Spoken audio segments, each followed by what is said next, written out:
Hi అండి.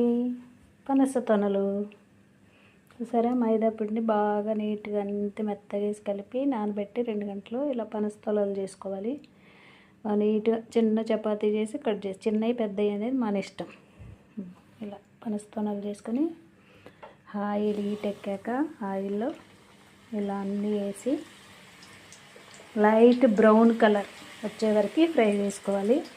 మంట ఎప్పుడు కొంచెం మీడియం ఫ్లేమ్లో పెట్టుకోవాలి. మంట హైలో పెడితే మాడిపోయి బాగోవు అనమాట.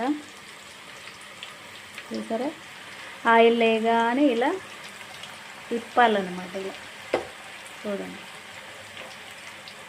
ఇలా తిప్పితే లైట్ బ్రౌన్ కలర్ వచ్చే వరకు వేపుకొని పాకం రెడీ చేసి పెట్టుకొని, పాకంలో ఇలా లైట్గా ఎక్కువ ఉంచకూడదు. పాకంలో తీయగానే అలా వేసి పాకం కొంచెం అంటితే చాలు.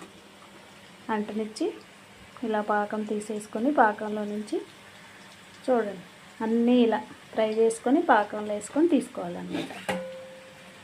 ఎమ్మి పనస తొనలు చూడండి ఎంత బాగా నీట్గా వచ్చినాయి.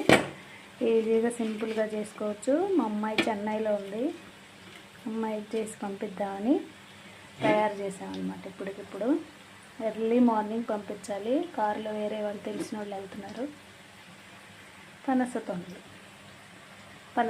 రెసిపీ మీకు నచ్చినట్లయితే నా ఛానల్ సబ్స్క్రైబ్ చేయండి, లైక్ చేయండి, షేర్ చేయండి. ఓకేనా ఫ్రెండ్స్, థ్యాంక్ యూ.